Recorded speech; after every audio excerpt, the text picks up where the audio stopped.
This episode is brought to you by Nespresso. Gift magical mornings with Nespresso Virtuo Pop. Compact and stylish, Virtuo Pop is made to meet every morning coffee craving. From espresso to coffee, hot or iced, at the click of a button. And celebrate the season with Nespresso's limited edition coffee flavors. Sweet almond and hibiscus, cinnamon and candied tamarind, and festive double espresso. Magic in the making. Shop the holiday gift collection exclusively at Nespresso.com. No one should have to choose between their own safety and their pets. But nearly half of domestic abuse survivors delay leaving because they can't bring their pets with them. Purina is helping to create more pet-friendly domestic violence shelters through the Purple Leash Project, so survivors and their pets can escape and heal together. Visit Purina.com/purple to learn more. Wish you could become a morning person? You know the type, up before the sun, early morning runs, first one to the office with donuts and a smile. How do they do it? Easy. With the new Galaxy Watch 8, sleep tracking and personalized insights from Samsung Health help you improve so you can wake up to a whole new you. One who, dare I say it, skips the snooze? It's possible. Train your sleep with Galaxy Watch 8. Learn more at Samsung.com. Requires compatible Samsung Galaxy phone, Samsung Health app, and Samsung account.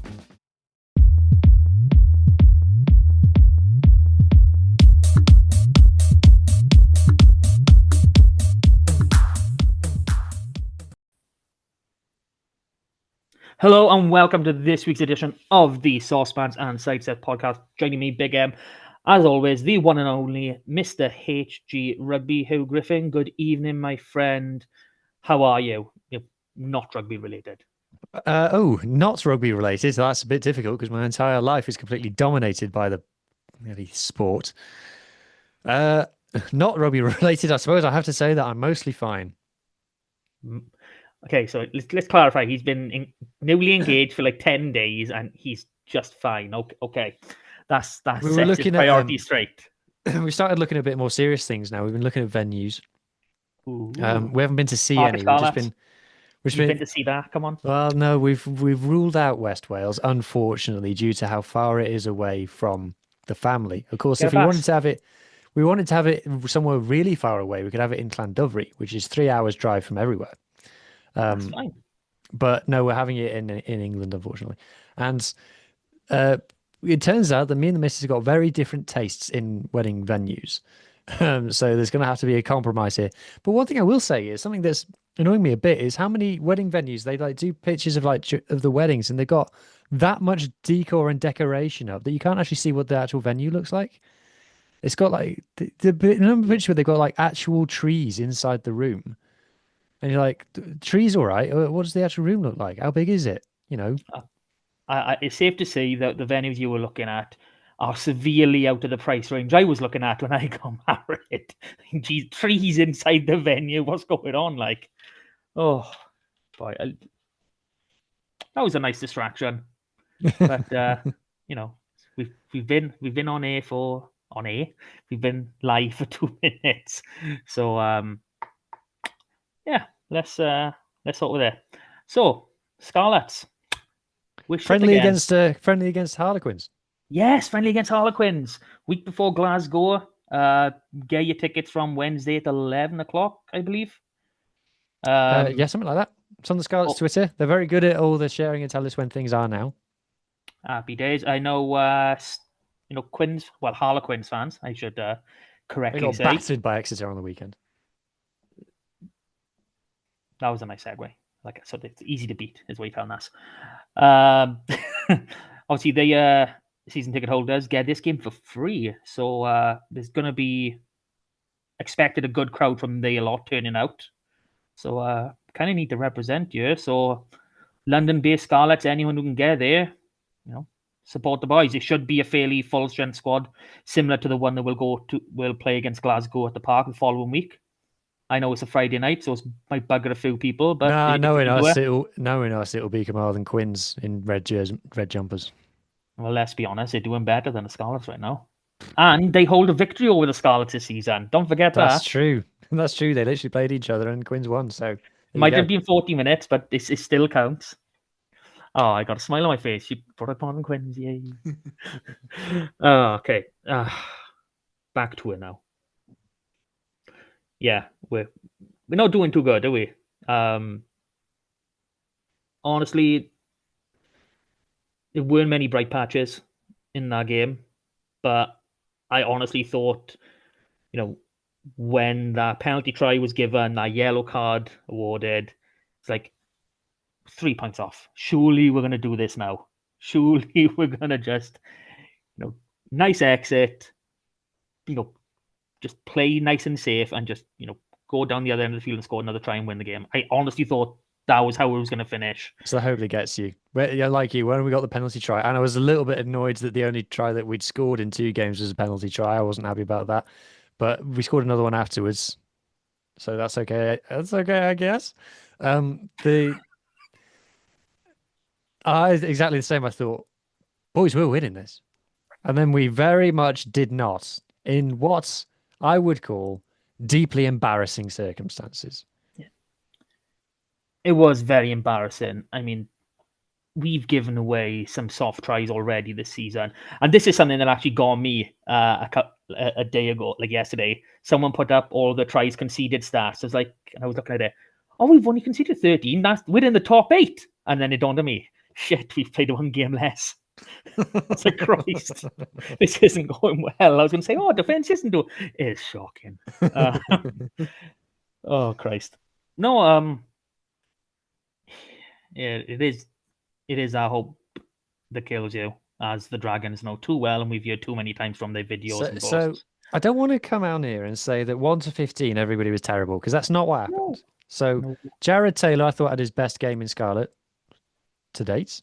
I thought Marnus van der Merwe was excellent again, particularly at the breakdown. I thought at the breakdown we were pretty good all round. I thought that the two boys. Oh, so this has obviously happened since the last pod. We had signed 2 new locks. We signed Harvey Cookson and Alex Groves. Alex Groves. Alex Groves, I think, is South African, but he's played, and Harvey Cookson is the one who's from North Wales or has lived in North Wales. So he's a Scarlet through and through. And I thought they did all right. I thought at times the line out went very well. Very slick. I was impressed. I was prepared for the worst, and the worst did not come in that department. I thought Archer Holtz did a good job at the scrum.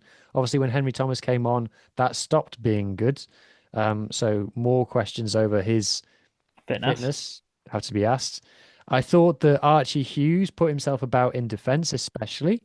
It was good to see Archie get a game, and I thought that he did what he could in the circumstances. And I'm here to tell you the facts, and the facts are that Sam Costello tops all of the ball in hand stats for this game. And I thought he was our number 1 running threat from the eye test, and the statistics back that up.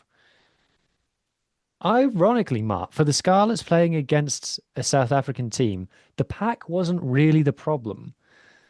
Unusually for the Scarlets, it was 11 to 15. We were an utter shambles. Yeah, and it's so weird as well. I mean, like, don't get me wrong, there's selection issues that need to be asked already. It seems like we've been through this massive roundabout with Peel. First he changed too much, then he changed too little, then he wouldn't use the subs, and now it's like a random connection of all 3 into one, which is incredible. Oh, yeah. I remember they're not using the subs.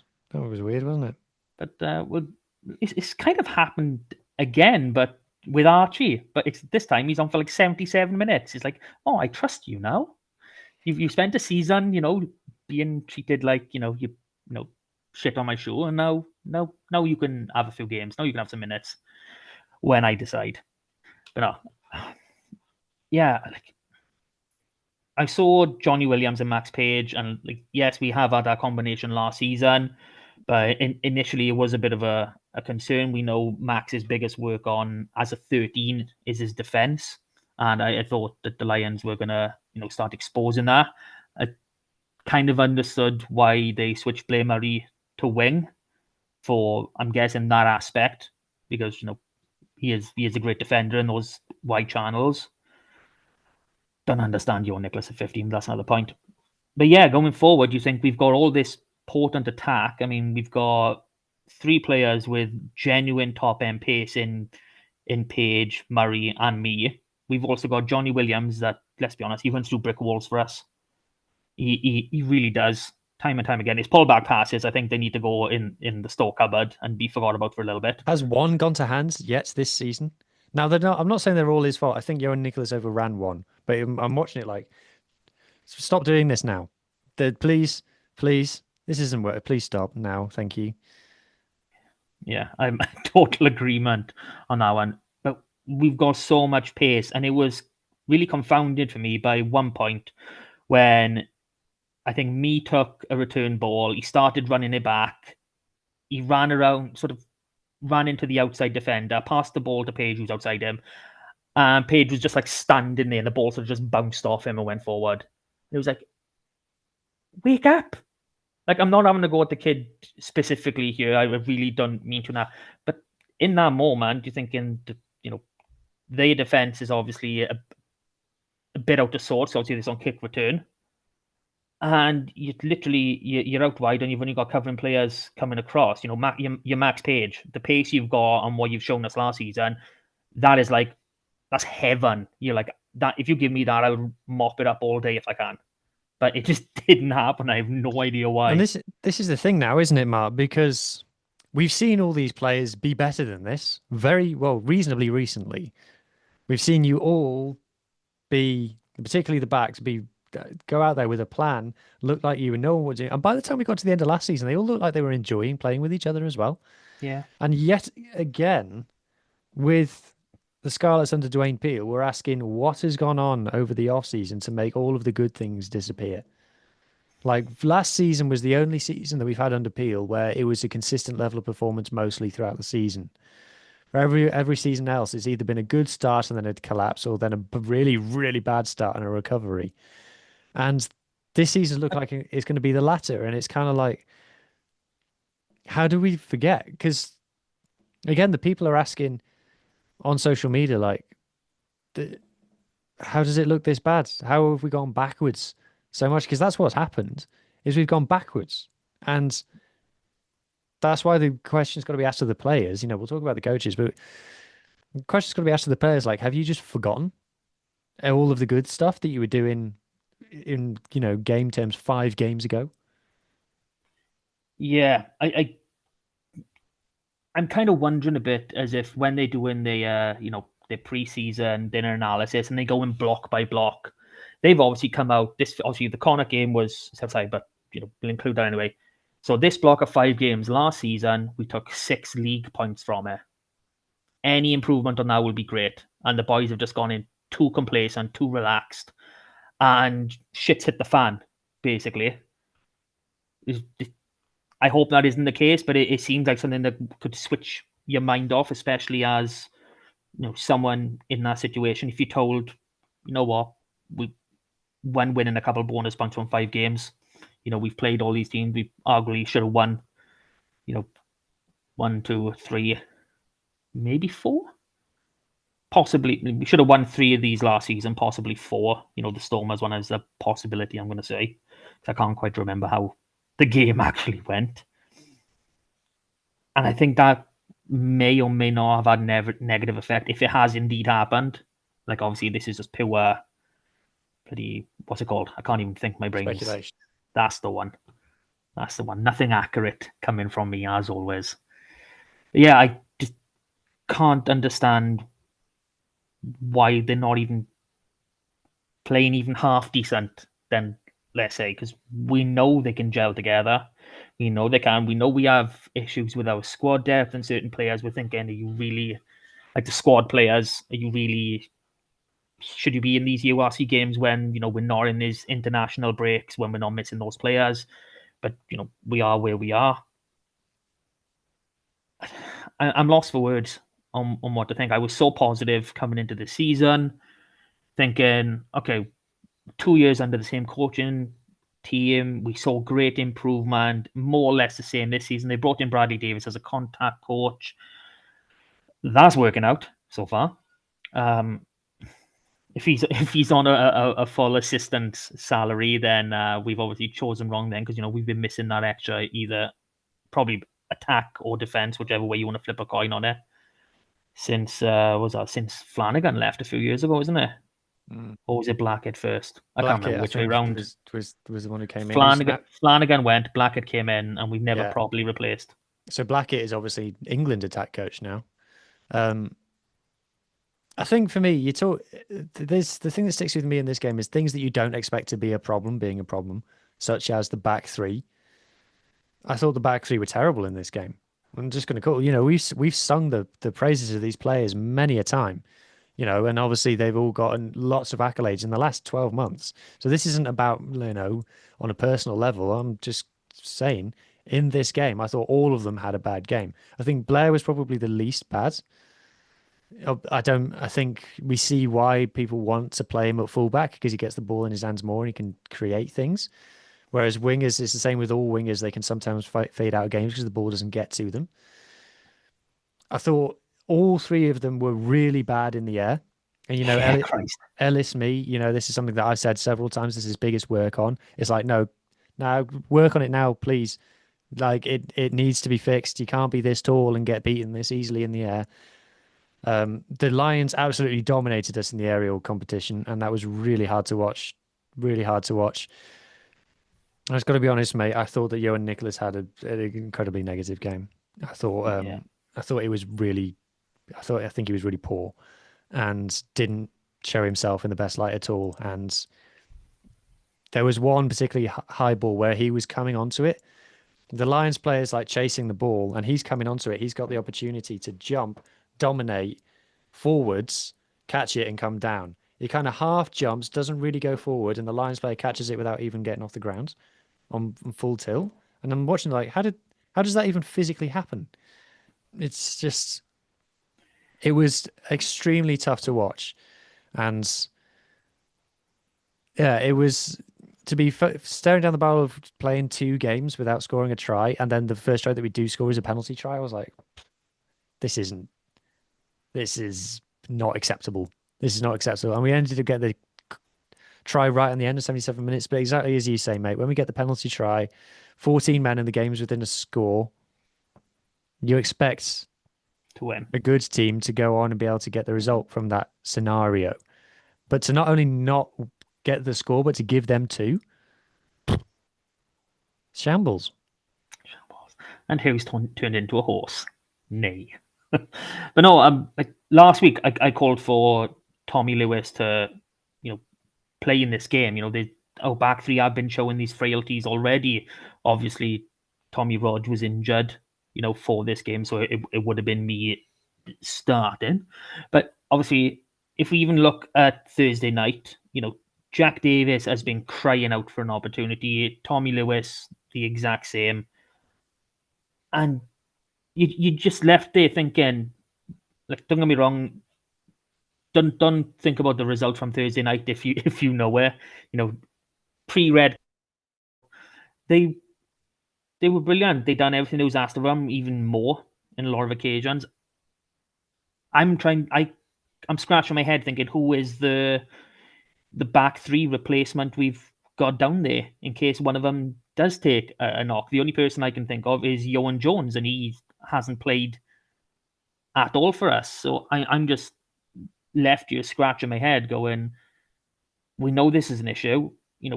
We go back, not last season, the season before, Tommy Lewis was, literally playing his way into the Welsh squad. And obviously he gets injured. He's had 2 games back. And obviously me, Murray and Rogers were the preferred back three choice last season. Fully understand that. But coming to this season, to go to South Africa and he specifically not be there, I think a back three of me, Murray fullback, and Tommy Lewis looks a lot better than what we had. Because it's like a double change, isn't it? We've had one player go out, but we've made 2 changes with Owen Nicholas and Blair Murray moving across. Why not put Tommy Lewis just in Tommy Rodge's place and play on, Yeah. And, even if it was a case of, Tommy Rodge's injury wasn't fully known until you were down there, why not just put Max Page straight on the wing and have Joe Roberts at 13? Exactly same 23, Nicholas shift to the 23 spot. But that 15, that having Roberts in that backline significantly enhances his strength, and quite frankly, might have been enough to see us over that game. I'm just here scratching my head, and I'm thinking about that moment. The penalty try has come. They down a man. Okay, what do we do here? Okay, Archie's played 69 minutes at this point. He's probably knackered. He's either playing the full game at this point, or you swap him. And then to swap him after they've scored a try, it's not making sense. Like, you'd want to swap your 9 at that moment. You want to up the tempo as fast as you can. You want the freshest pair of legs in control of that ball as much as you want. I think Joe Hawkins came on more or less the same time, which, again, I can understand. I wanted Joe Hawkins to come on at 12 sooner, because of how the game was going. Let's be honest, Mark. Johnny Williams as captain doesn't seem to be working out so far. No, it hasn't. It's a shame, but leaders in the changing room, on the training paddock, doesn't always translate into leaders on the pitch, and it just happens that way. It is or it is, nothing to be ashamed about. There's so many people that can't hack being a leader. I mean, let's be honest. You've got a squad of 23, and you've got maybe My 3. chair is creaking like absolute fuck. Sorry if people can hear that. You have to apologise for the foul language coming out of this boy's mouth. Oh, I'll be honest. I thought of doing a big apology to start, 'cause I thought we'd be effing and blinding all the way through this one, to be fair, mate. But no, I mean, the players have to execute the game plan, and whatever the game plan was, whether it must have been to kick. And to be fair, a lot of the kicking was pretty good. There was a lot of kicks. Archie kicked 13 times, Sam kicked 12 times. So there was a lot of kicking, and our one proper try came from a kick. To be fair, there were some decent kicks in this game. Do you remember Tame Plumtree nearly got a 50-22? Sammy got very close to a 50-22. Oh, I know. Really unlucky with the bounce. Just stopped dead, terrible. But no, there was some, even a lot of Archie's box kicks. They were there or thereabouts, on the money, and nothing. A couple of times we were into challenge, but majority it was just easy takes, which is not what you want when you're putting up kicks like that. Obviously, that doesn't really fit into our narrative of kicking loads and loads. I think about 25 is... I think that's more or less maximum of what we normally do, isn't it? Yeah, well, it's difficult with our stats because we don't normally have the ball very much. So, yeah, it's difficult to come up with an absolute number. You're probably looking at doing a very complicated percentage calculation. But you can do it. I trust you. I'll do that later when I've got some free time. I'll do it before I go to bed. Relax me. Before I can't remember what I was going to say now. Something very interesting. Insightful, I bet it was. Yeah. It was just crap, wasn't it? Poor old Pringle said that he was watching it and he just took his Scarlet's jersey off. He was the whole rest of the game naked. That was the only thing he was wearing beforehand, so technically he was already half naked, shall we say? But when you're Pringle, it's what you get to do. You live that lifestyle, man. Don't be ashamed. Don't look back. Just keep on plowing, my friend. But yeah. Wait, who's most at fault here? I mean, obviously the players have got a minimum standard they really should be playing at regardless. But this isn't an odd thing. We experience massive dips. We've seen this all movie the time before, haven't we? Yes. So we can't just say it's the players. We know there's a coaching element to it, which we've given kind of a pass to in the past. But now it's the going backwards. Yeah. How do you explain it? That must take effort. You can understand standing still, which obviously isn't great, but you can wrap your head around it and say this is stagnated. It's not stagnated. It's gone. It's like hopped in a time machine and gone back a year and a half.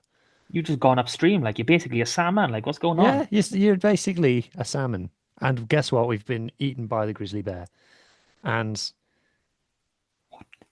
That wasn't a prop. That wasn't a rehearsed setup either. That was absolutely brilliant. I love it.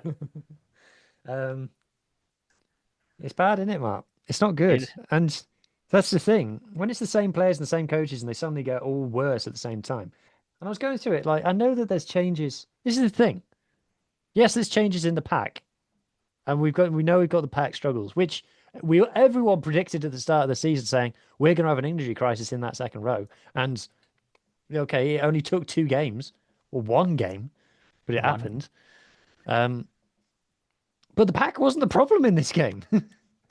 Like, they wasn't. Don't get me wrong, it wasn't perfect, but it wasn't the great. reason we lost. It was just I can't explain it. So that's the thing, is when you're like, I don't really understand what's gone wrong, and I don't understand why it's gone backwards. You're like, well, okay, so what changes to make it go right again? To fix the problem, you need to be able to diagnose the problem in the first place, Matt. Very, very true. And where does this stem? Like, we think we know where this stems. Obviously, we have to say we do believe there is an issue with that coaching ticket. Because, like we said, we've seen this movie before. We've seen it too many times now. I mean, but there's also that little spark in the back of my mind going, well, hang on, 2016-17, we lost the first 4. But yeah, obviously that would take quite a bit of work to manifest. But yeah, I don't see how this group, unless we do somehow win something or come very close, manage to stay on past. Like, I don't know what the contracts are, but it's 3rd season for most of them, fourth appeal. Like, surely, contracts expire, etc., etc. And then you've got what's his face, Simon K. Let's just call him, because I can't remember his surname, from House of Luxury, saying, meet you up in Durban. Thank you for turning up this week. Changes coming. Whatever that foreboding message actually means. Again, it's not like the Scarlets to leave us speculating on things. Yeah. But I don't know. I don't know where we go from here. We don't have the squad personnel available down there to be making not mass changes, to be making good rotated changes. Because, I mean, yeah, unless Tommy Rogers is fit, that back three's not changing much.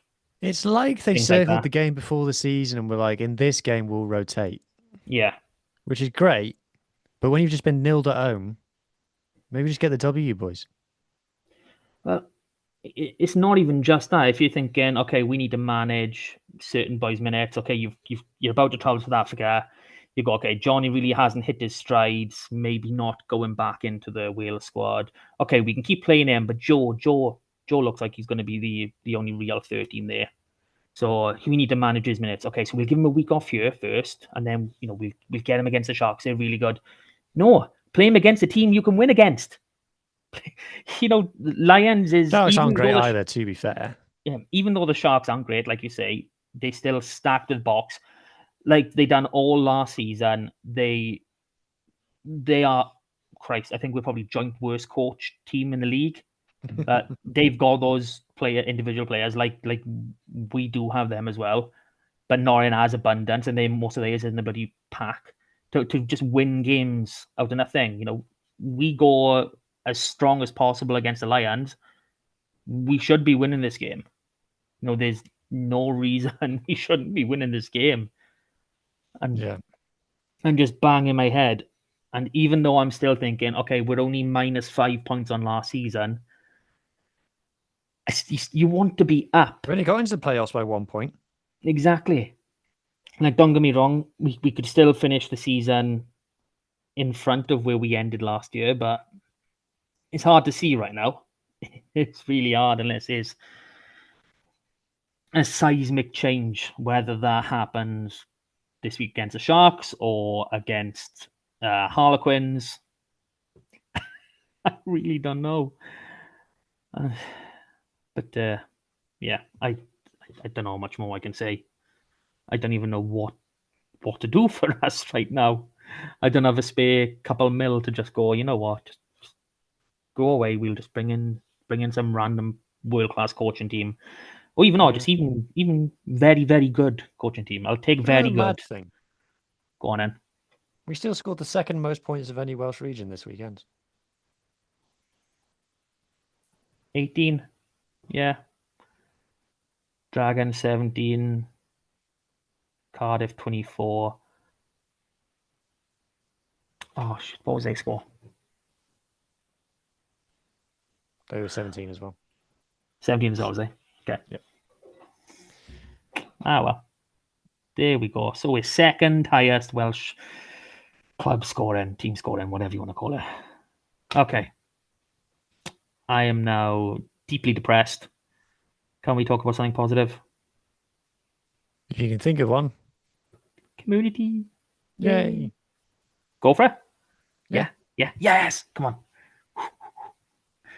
Got that dopamine hit ready. Boom. Okay. Is the screen up? Is it ready? Yes. Sorry. Yeah. Christ, such a delay. I was just leaving a pause for the advert break, obviously. Come on, Matt. Come on. Okay. Beautiful, beautiful community. How we love you. Okay, start in the SRC as always. And this past Thursday night, Llandovery travelled to Ebbw Vale. Quite a few boys on show. You know, Josh Morse, Gabe Hawley, Dylan Alford, Tommy Lewis, and Jack Davis in the back three. And then we also had Kai Jones and Tian Sparrow on the bench. Now, this game was all going to plan. Llandovery, I'll be honest, I thought Llandovery, had their foot on Ebbw Vale's neck and were really about to squeeze. It was 22-12 at the time. And a name we all know.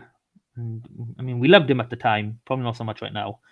But Corey Baldwin, he looks down and he goes to ruck or stamp a player and it just takes looks like part of his year off. Young Evan Lloyd, I'm not sure how old he is. I've already said this once off pod. Evan Lloyd of Ebbw Vale playing at 15, usual 10. He's, quite a substantial amount of blood there. Nice big set of handbags. And he's given a red card. And you can look at the video of the action, and he kind of makes contact with the top of his shoulder first before it goes on to his ear. So I don't know if you want to kind of make the argument that he was trying to sort of just kick him back there, not meaning to go for the head. But regardless of it, you're playing the top domestic league, you're close to the touchline, and you're on TV. There is no way you are ever going to get away with something like that.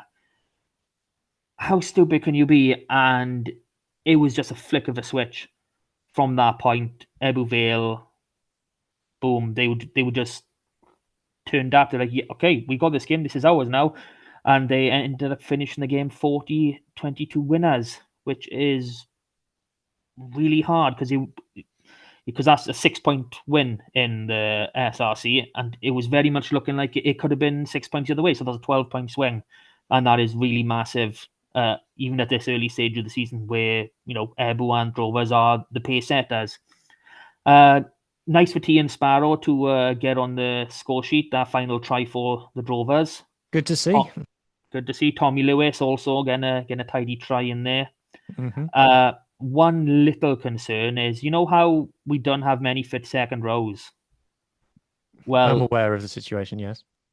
Well, Dylan Alford is one of our academy second rows. It's Dullen, right? I'm going to get another message off Nick, off the Welsh pod. It's Dullen.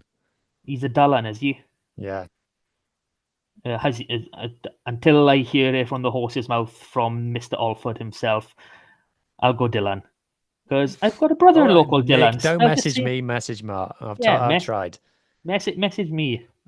I'll hear it from the horse's mouth first. I got a brother-in-law called Dylan. Spent exactly the same way, exactly the same. Don't matter anyway. We're just having a laugh.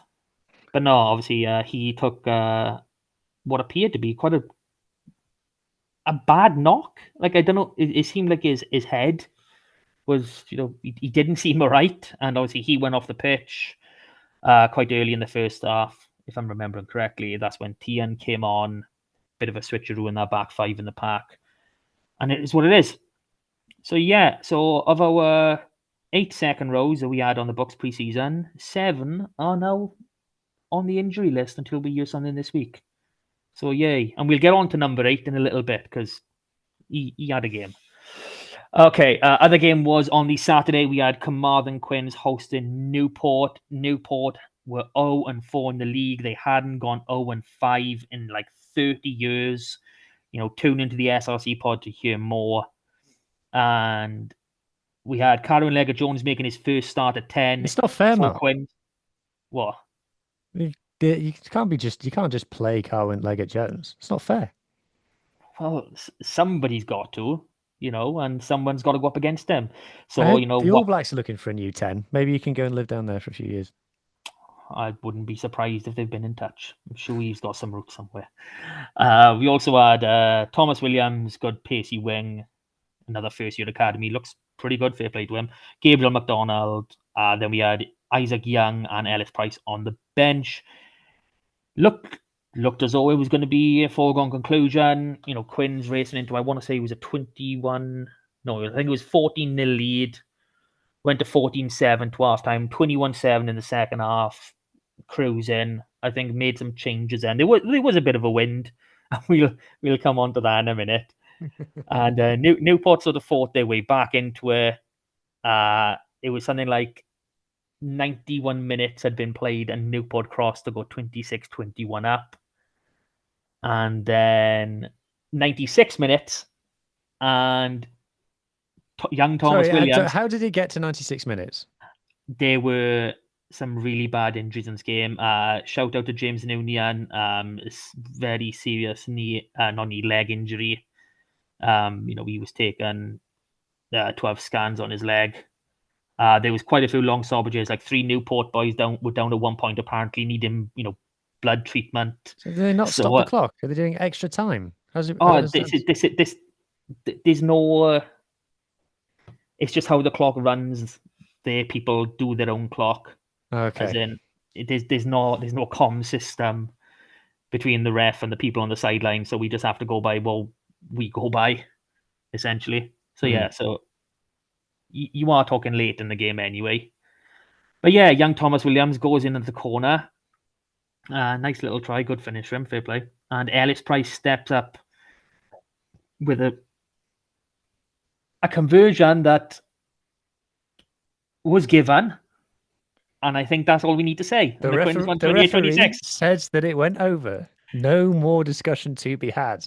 The video evidence may look there is no video evidence. The video goes on like a few seconds too long. So like if it's like 3 minutes 06, stop watching like 29:55. You don't need to see the rest.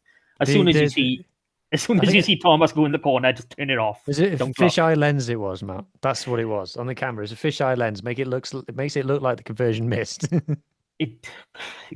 Wow. Like you've got to see it to know what we're on about. So please go have a look at the highlights. They're on what YouTube channel they're on. I had them on. Is it the SRC YouTube channel? Well, that's us. That can't be. No, we just did SRC podcast. We're not, but you are. It's on SRC Huarayon. So there we go. It's on that one. So go have a look at that because it's something else. It really is. Fair play. Okay, so fixtures again this week. Drovers again on TV, this time at Churchbank. They get a host Bridgend. And then on Saturday, it is 3rd v 4th as Carmarthen Quins travel to Dunvant to play Swansea at Broadacre. That is one of the tastiest clashes of the weekend. For more on your SRC, visit the SRC podcast. Ready to go Thursday Afternoon at the latest. My great grandfather was station master at Dunvant Railway Station.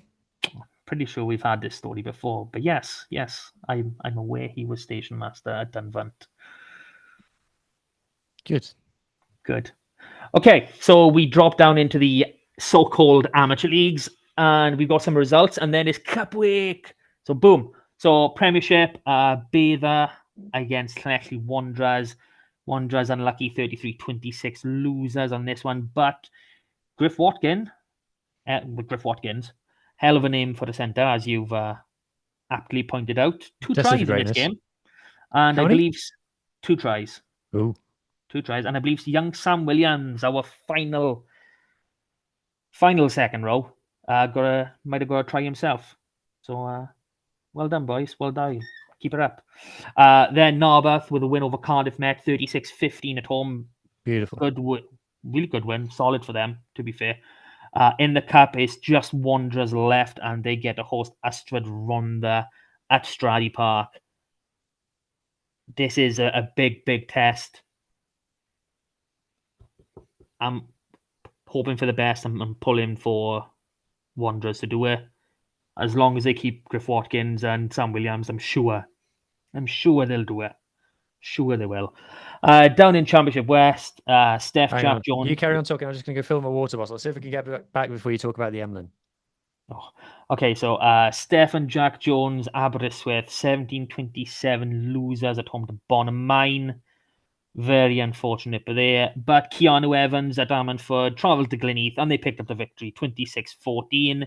Crymych, another deflating loss away from home, 47-17 against Tartar Steel. And the mighty Newcastle Emlyn, 27-20 winners at home against Trebanos. Fantastic. Well done, boys.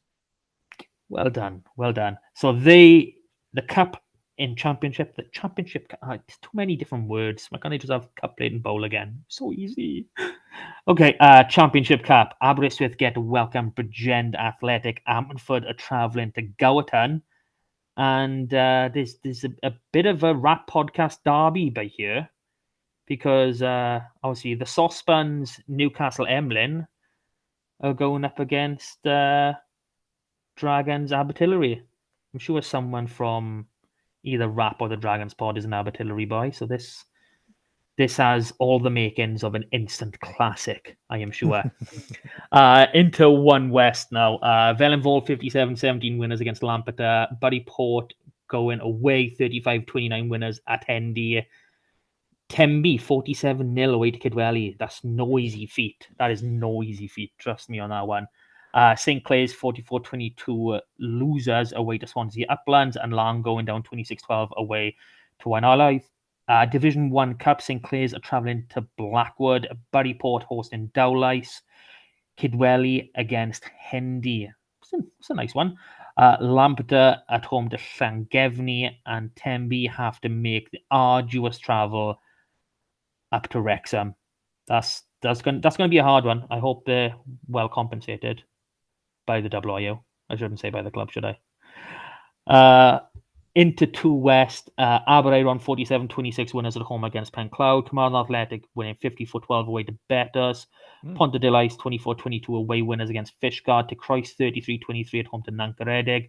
And Whitland going down 10-36 away to Lucha. In 2 West Central, Brynaman another away loss, 25-11 against Aberavon Quins. Division 2 Cup, we got Aberaeron against Croescaeliog. Brynaman travelling to Cardiff Quins. Carmarthen Athletic against Neath Athletic. Fishguard against Brinkethin. Nantgaredig travelling to Morristown. Betters travelling to Ponta Delice. And Whitland travelling to Wattstown. Not a nice place, Wattstown. I can honestly tell you that from personal experience. Not a nice way to get to the pitch as well. It's like, Christ, you think you're going up a side street. You're going into a new bloody village. 3 West. Army United 15-22 losers at home against Narberth Athletic. Huw's New Dock Stars, another win, another bonus point win. 35-19 away to Cardigan. You're going up. You're going all the way. You're going to be. We're going up, boys. You'll be Stars making. Are going up. Stars are going up. I'll be honest. I've heard you've made an expression of interest to join the SRC. That's how far you're going. Haverfordwest 22-12 winners at home against Milford. Llandilo Neyland postponed. And then Tumble 46-26 winners away to Trimsaran. Nice work. Really nice work for that one. Division 3 Cup. Armagh United at home against Nantaglow. Tumble travelled to Canton. Cardigan travelled to Grandivaith. Llandilo at home to Fairwater. New Dock Stars. Who's New Dock Stars at home against Gwynedd. That's going to be... Neyland at home to Machynlleth. You're thinking there might be a way these teams sort of root themselves together and just drop themselves off along the way. Yeah. That'd be an awesome. It'd be a huge bus, but it'd be awesome. Big old bus, yeah. Double decker. That's what we need. Oh yeah. 4 West A Llangam 43-24 at home to Llanybydr. Pontyberem another win 35-24 away to St David's. Tydw Crymych 26-29 loss against Pembroke. Tenby Athletic 27, Pembroke Harlequins 32. 4 West B, Binia 45, Pantyfunnen 27, Tregaron 51-5 losers away to Fall Bay. Ouch. Furness 32-13 winners against Cefneithin. Llangadog winning 38-24 away to Llandibby. And Pennebank winning 47-29 away to Pontiac. Division 4 Cup. Here we go. Furness are travelling to Oakdale, Pennebank travelling to Ogmore Vale, Pantyfunnen at home to Tredegar Ironsides, Pembroke travel to Pontyberem. Ooh, that's going to be another hammering, isn't it? I'm sorry, Pembroke, but Pontyberem are just something else this season. Pontiac against Tydw Crymych, a nice cross 4 West derby. Llangadog travel to Pontycuma, Tenby Athletic at home to Britain Ferry.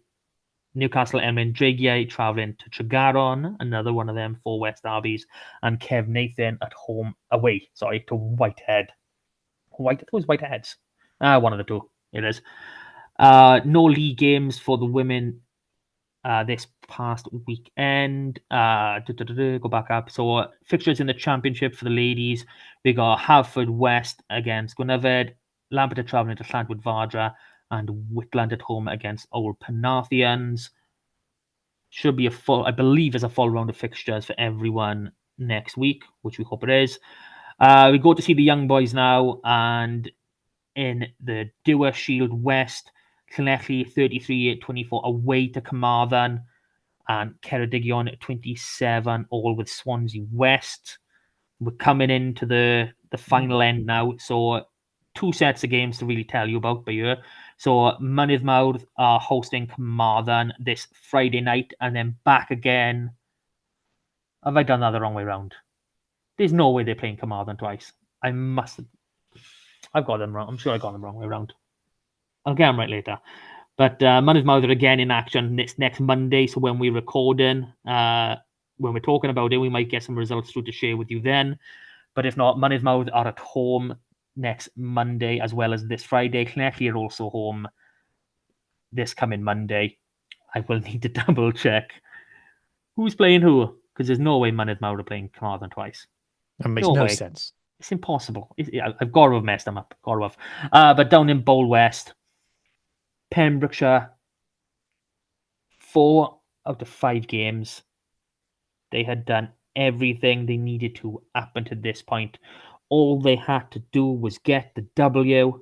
They did the hard work. They beat Aberavon in the previous game. All they had to do was win this one, and they were top in Bowl West. But RGC West came down and handed them a 35-12 loss. And now I think they're looking at finishing 3rd, which... Talk about far away. RGC West. Yeah, we've had this in the Dewar for quite a while now. I'm pretty sure RGC has won some of the actual, the Lawrence Miller Bowl competitions once or twice, I want to say. I'm not sure what version of RGC, because obviously they change over time, but I'm pretty sure they have won. So, fair plays to them for that. That brings the end of that. I'm going to go digging straight into where I've made the cock up, because, I hate being responsible for that. So I'm going to have a quick... It can only be so wrong if there's only 4 teams you're talking about. Yeah, it's 7, but so No. It must be All Wales Sport that have got it wrong. It must be just the Friday game, and they haven't taken the Monday one off. That's my only explanation. That there's only the Monday Mode are playing this Friday only, I believe, and not on the Monday. So Llanelli are definitely playing Ceredigion on this coming Monday. I believe it's at Hendy. It's normally at Hendy. It's gotta be. But yeah, that's them for now. And then I'll be honest, there's quite a big break until the final round of games, which I've got to do the boys in that den. I mean, 27th of October, next game, 21st of November. Like, wow. And the bowl is finished on Wednesday night. Like, Pembroke are done. Their group is finished. But, the boys in the level up, they got to wait till almost the end of next month before they know anything for sure. Wow. Talk about suspense. Okay. Where is that pesky agenda that you wrote up? Scarlets versus Sharks. Who is more shit? That is literally the agenda Mr. HG Rugby has written up. That's how you get paid by All Things Rugby. Who is more shit? That's all you gotta write. Well, we're playing the Sharks, Mike. You know what that means? It's Shark Week! I was being a bit loud. Sorry, people. This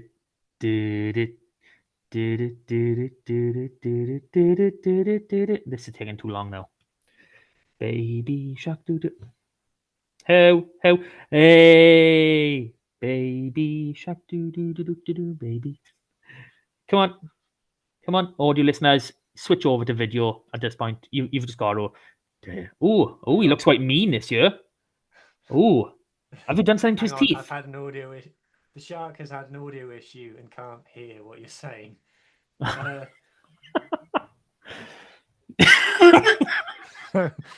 on. You gotta watch this on video. I'm sorry. This is brilliant. This shark, Mr. Shark. Is it Mr. Shark or is it Mr. Orca? Because it looks like his little dorsal fin. It's not an orca. It's a shark. Yeah, but his dorsal fin is gone. If that's what it's called. Yes, the shark spends. The shark doesn't come out of the box in between games where the Scarlets pay the Sharks. It weren't that long ago. It was like 5 months. He weren't this battered up last time. I mean, what is that? He looks so much meaner. He really does. Something's gone on with them teeth. It's the mean streets out there, Mark. It is. It's a hard. Well, his best friend just got engaged. Like he's on his own now. If he weren't under the thumb before, he definitely is now. No, we're not friends. Oh, that is harsh. You have full permission to bite his appendages off. Go for it. So, Mr. Shark, in all your infinite wisdom, what can you tell us about this coming week's game, about the Sharks against the Scarlets in Durban, where you're naturally from, of course? Well, as has become my catchphrase, Mark, the Sharks aren't very good, but unfortunately, the Scarlets aren't very good either. So it's difficult. It's difficult to predict. When was the last time the Scarlets? When was the last time When was the last time the Scarlets actually beat the Sharks? It'd probably be in Natal days and Llanelli. I don't think we beat them in the URC era. We have, because there was one where Sam Costello made it even Etzebeth cry at the park. Oh yes, when he put him on his. Well, obviously this is the House of Luxury Derby because Simon Kozlowski is from Durban, but obviously he's out the Scarlets. Okay, I am now. It wasn't last season. 22-23, I think it was. 22. I'm gonna have a look at 23. Oh, don't do that to me, stupid screen. Go through my spreadsheet where my beautiful fixture list are. Click. I'm gonna take 23-24 first, and I'm gonna hope for the best. I hoped wrong. Who was right? 22-23. The first meeting of the Scarlets and the Sharks. Then I believe that would have been. So yeah. So okay. Yeah. So we destroyed the Bulls, obviously. Like a couple of months earlier, as we do. We are the Bull Tamers. Absolutely. Just fact. And then 32-20 at the Park, the 25th of March 2023. Can't believe I forgot about that. Oh, wow. I really can't believe I forgot about that. So yes, so point is, we haven't got Scarlets aren't playing very well at the moment. Sharks aren't playing very well at the moment either. Don't know what kind of team they're going to field because they obviously brought all their box back last week, but I don't know whether they're going to rest them because they're all going to be hopping on a plane and flying back up to the north to battle Wales probably. But Yeah, I'm quite surprised they actually went back down because they were in London. Like, sure, yeah, you the just next game's keep in them up here. Wembley, so We um, probably yeah, it's couldn't an odd afford one them all. because obviously all the I guess it's just money, you know. I know the Springbok coaches all stayed up because there was a picture gone around on social media, video going around of Razzie Erasmus dancing, and he's got an M&S Simply Food bag in the background.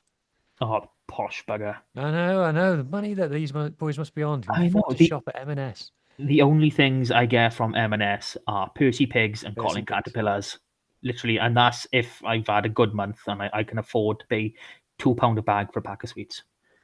You know, it's probably more expensive than that now. To be My fair. dad, and when I say my dad, I obviously mean Hugh's dad. My dad is works in Iceland, but Hugh's dad works in M&S. Well, I okay. Oh, so he gets a lovely discount, does He he? gets a discount. Yeah, see? Yeah, I'm pretty sure we've covered this on the pod at some point before. Yeah, But probably. my other half worked in M&S for a little bit in Carmarthen. You know, got some nice uniform, very very cheap that they had upstairs. Really nice stuff. Fair play. You got Yeah. a real good quality uniform for the kids. Can't fault it. To be fair, you buy cheap, you buy twice. Remember that. Sharky nods for the audio Yeah. listeners. If you haven't changed over by now, what are you doing with yourselves? You're missing out so much. So so basically I've got no idea what's going to happen. I don't think you can say that the Scarlets are the favourites, to be honest with you.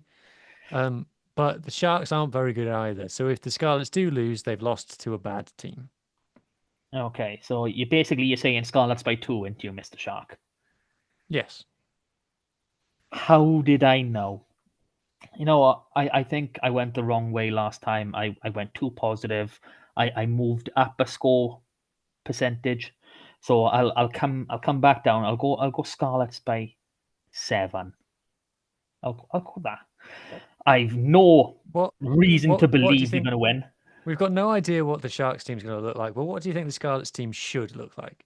Because Lousy and Ball have travelled. Well, I didn't think Groves and Cookson did too badly. You I didn't know, think they did too bad. I wouldn't mind hanging on to those boys. I definitely hang on to Cookson if that's a possibility. You know, you can't get too many decent Welsh qualified, second rows around.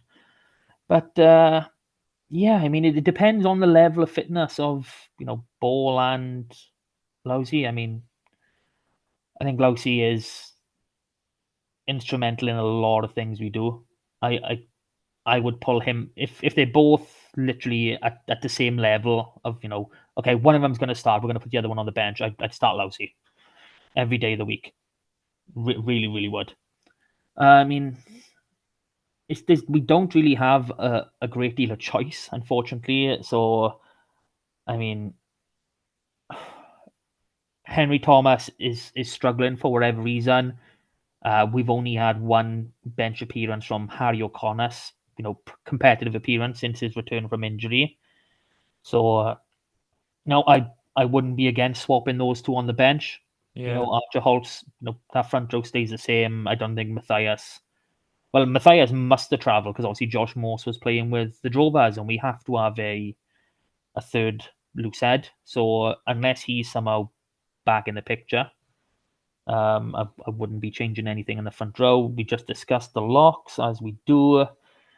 Back row, I mean, Jared Taylor obviously best game for us. Tane is Tane. Yes, he has moments, but over a full season, he can be so mental. Like he almost got us a try in that game. He was there was a few moments he produced. He's instrumental in the lineup. I don't think we're in a position where we can drop him. I've already said last time out I'd like to see Ben Williams given a shot over Dan Davis, just because we know what Dan can do, and we need to try something a bit different. I mean, I don't know how I feel at Nice. I thought Archie was awesome. I really do, especially defensively. I think that's something we're going to need massively. Obviously, Cowdo brings an abundance. Dane Black has no slouch either, with obviously a lot of people actually touting for Dane Black to be pulled into the Welsh squad. But yeah, as long as Sammy's at 10, I'm not bothered who's at 9. Really not. Yeah, I think that's fair. I think we got to stick with our best centre partnership. We got to go Johnny Joe. We just have to, and revert to type in the back three. If Tommy Rogers fit, obviously Blade fall back, him and me on the wings. If not, then Blade stays at full back and Page can go on the wing. I don't see, we're so limited because we don't have a full squad down there. It's not like I can say, chuck Tommy Lewis in, give Jack Davis a chance. Yeah. What's it? I'm assuming young Ocean Williams hasn't travelled. I don't know how fit he is or not. But, we've got a few players knocking around there that might be able to come in. I mean, Harry Thomas for Kirby Mile, that might be the only change I'd consider, really. What I didn't think of earlier, sorry. I should say that, because he has to be there. By the powers of deduction, Isaac Young was on the field for Quins, so that means our third hooker must be young Harry. Which I'm still quite annoyed he didn't play against Stormers, even though he started the game before against Munster. Grr. Oh well. Yeah, I know we just run through it there, but there's not really much we can work with. Like, I'm pretty sure, other than personal preference, there's not going to be much difference between anyone's squad that's actually available down there. Tough. So what about you, Mr. Sharky? No, pretty much the same. Can't disagree. I mean, if Tommy Rogers is free, you got to bring him in. I think if Lousey's fit, you got to play him. Apart from that, there's not much else you can do. Shit. Sorry for audio listeners. Again, why you audio listener? Get on the video. I just playing with the bobble and the metal bit just snapped my knuckle and it hurt. Ow. You see my reaction straight on the camera. Not good. So we do have that little thing of the Welsh squad announcement. Possibly. Do you know what it is? As you're listening, we're close enough to the end of the podcast now. We're at an hour. We've actually this has gone longer than we anticipated. All of the hate watchers will have turned off and stuff. Yeah. I was trying to pick my Welsh 15 the other day. Aye. And unfortunately, I don't care anymore. Is playing 1, 3, 4, 5, and 13 for Wales. Really? Yeah. Literally, I was looking across the options and I was like, do you know what it is? I don't care anymore. Yes. It is hard with the level of just inconsistencies and just lack of brain power you see in. I mean, because there's players that we've seen that we know that haven't done a job, but there's no one else. I mean, there's also players that we've seen that haven't done a job but keep getting selected. 12. It's hard, and then you've got these niggling decisions to make on where you go in certain positions. Like, obviously, since Anscombe was our last 10 to be given a proper run, a 10 in the jersey, with a stable spine, consistency, for more than, a handful of games. So, whichever way Mr. Tandy decides to go with his 10 selection, should only be one. I think it'll be interesting to see which way it goes with the centres. Yeah, I mean, I don't think... If he does go Ben Thomas at 12, then he's got to pick a big 13. But I just don't think any of the big 13s are test level. Well, let's be honest. What's his face? Jockey is attack coach, so it'll probably be Matt Llewellyn, who's a much better 12, or Jacob Beetham, we don't actually know his best position. I mean, what was it? 3 games, 3 positions. It's great being a utility back, but you need to. The Scarlets. Sorry, the Wales' best midfield Isn't has available. Sam Costello and Joe Roberts in it. But then who do you pick at 12? Because if you go with Ben Thomas along with that, where's the physicality coming from? Yeah. So I don't think you can stick Joe Hawkins in there just because no. that partnership just isn't there yet. I'm struggling to see how Johnny Williams breaks back in to this one as a 12.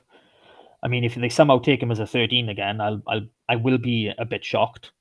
But stranger things have happened. They left Benny out of the squad once before. Yeah, it's strange. Like I don't expect Ellis Me to be called back up. I'd still probably take Max Page as a sort of. I wouldn't have him involved in the match day selection, but I'd just have him there because he does have that raw talent. He was just in the summer camp. You don't want to do something like that to a 19, 20-year-old's bloody mentality. Oh, we'll pull you into that shot. Yeah, you're a bit poor now. I know you talk about players needing that mental toughness, but it's not shouldn't be the done thing. Not one very first camp and then not given the next one. I that's not something that I believe in when looking at the players' development. I mean, then I think Archie has obviously that 70-odd minute cameo, that 70-odd minute performance. I think that's put him up there with probably our best 9 performance of the season. Spot for Wales is open. Obviously it's going to be. I think it's going to be Thomas. I don't actually probably know. Ruben Morgan-Williams has moved ahead of Kieran Hardy. Yeah, that's a coin flip again, though. You don't have one preference. I thought Hardy was poor in the second game against Japan. Yeah, but we still won though. And then, unfortunately, yeah, and then it's open. It's open to see who wants it. The third spot, I think. I'm interested to see what way they're going to go in the back three, because obviously Blair Murray's been playing very well. Doesn't deserve to be dropped by Wales. You've got Josh Adams is there, who we know we can trust and he can do a job at test level. Lewis Rees-Zammit is coming back in, and Tommy Rogers doesn't deserve to be dropped either. Personally, if those are my 4 main ones, I'd have Josh Adams out on the side because he has all that experience. I wouldn't look at using him too much because he is at that 30 something years old. I'd rather try and keep his body a little bit more rested up for the Six Nations, for what we consider the must-win games. I'd rather let those other boys sort of keep building their their cap levels, their confidence at international level, because it's still Blair Murray's second season.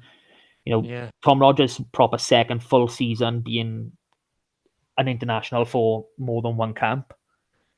And then obviously Lewis Rees is he's only just coming back into it. So I don't know which one they're going to play at fullback.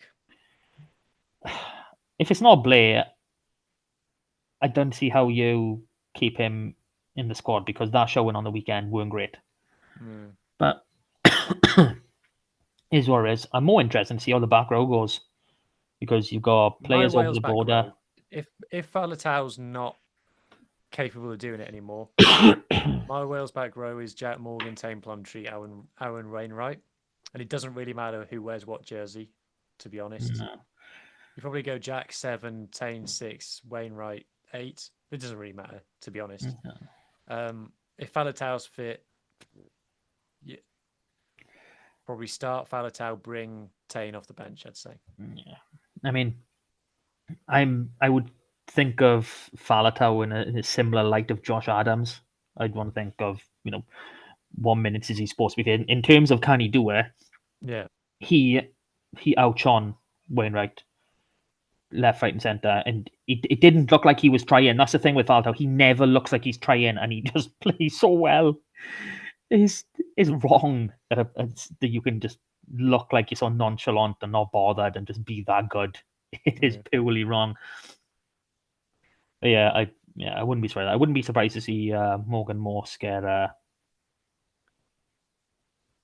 capped in this one. Same as I know there's a lot of talk about Kane James coming in, which wouldn't be a bad thing. Wouldn't be a bad thing just to see how these boys Who? get on. Kane James, Exeter. Never heard of him.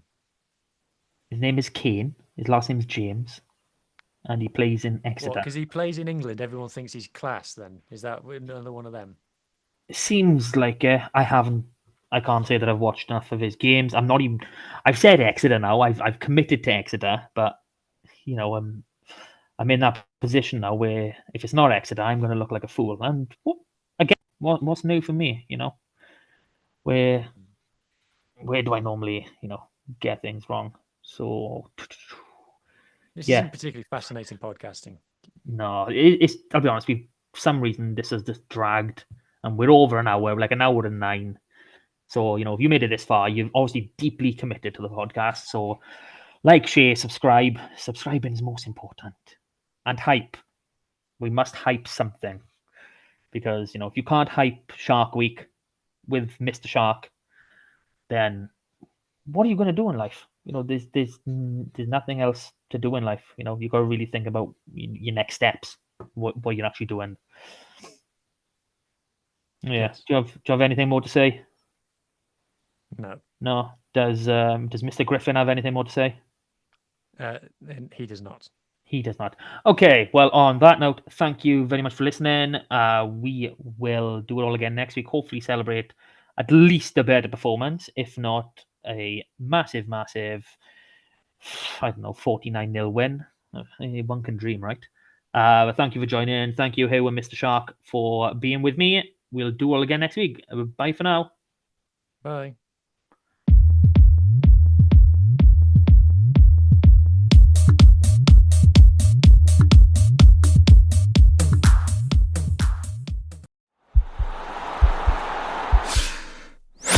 This podcast is part of the Sports Social Podcast Network.